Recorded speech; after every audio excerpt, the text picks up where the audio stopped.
یہ مسئلہ ذہن میں رہے، معجزے میں اختیار نبی کا نہیں ہوتا۔ یہ جاہلی مشرکوں کا نظریہ ہے کہ معجزہ نبی کے اختیار میں ہوتا ہے۔ معجزے میں اختیار کس کا ہوتا ہے؟ صرف اللہ کا۔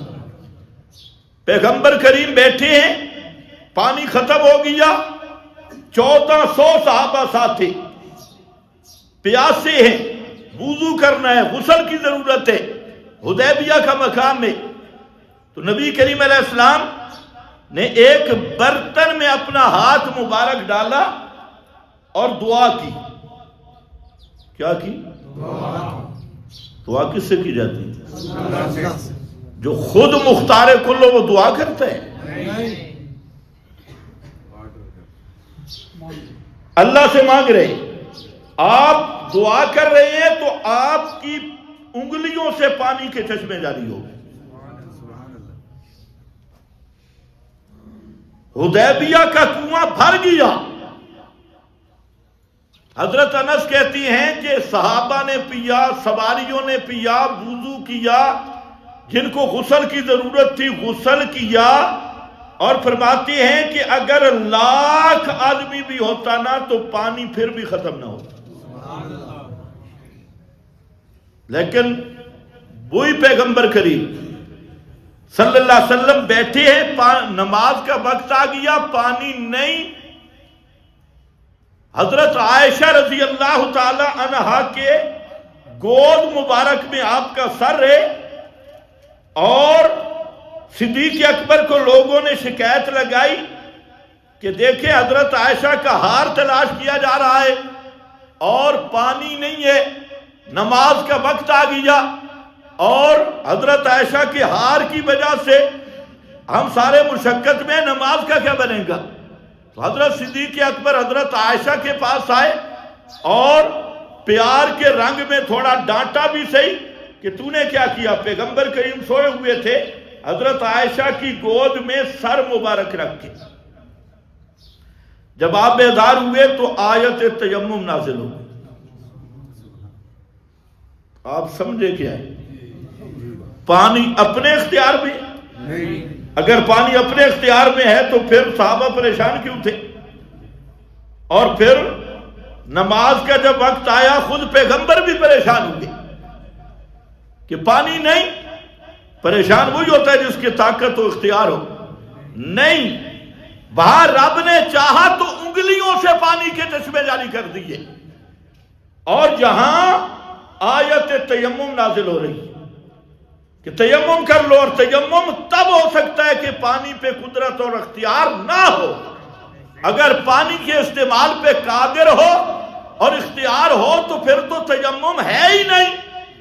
تیمم تب ہے کہ پانی اختیار میں نہ ہو یا استعمال کرنا مشکل اور متعذر ہو۔ تو بہرحال معجزہ نبی کے اختیار میں نہیں۔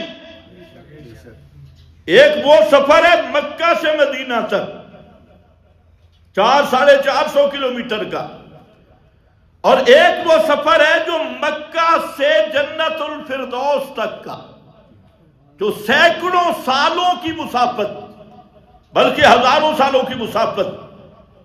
تو دونوں سفر جو مکہ سے مدینہ آپ نے ہجرت کی، 8 دن لگ گئے۔ تو مکہ سے مدینہ زیادہ سفر ہے یا مکہ سے جنت تک زیادہ سفر ہے؟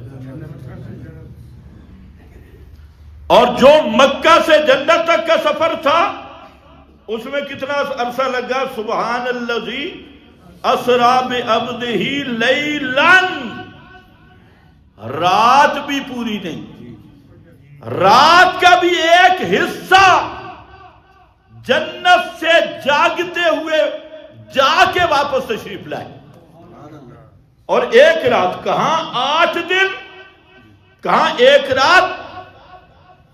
یہ بھی اس کی حجت اور دلیل ہے کہ معجزہ نبی کے اختیار میں نہیں ہے۔ معجزے میں اختیار کس کا ہے؟ صرف اللہ کا۔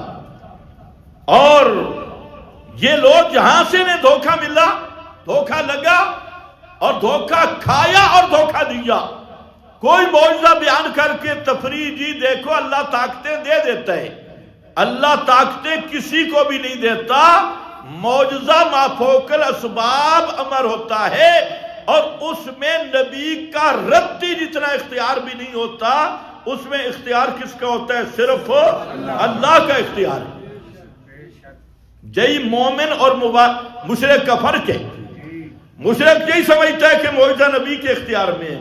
موحد کا عقیدہ ہے کہ ما کان لرسول ان یاتی بآیۃ الا باذن اللہ، کوئی معجزہ کسی نبی کے اختیار میں ردی جتنا بھی نہیں، ذرا بھی نہیں۔ حتیٰ کہ یہ قرآن کریم یہ معجزہ ہے، قرآن کا نزول نبی کے اختیار میں نہیں۔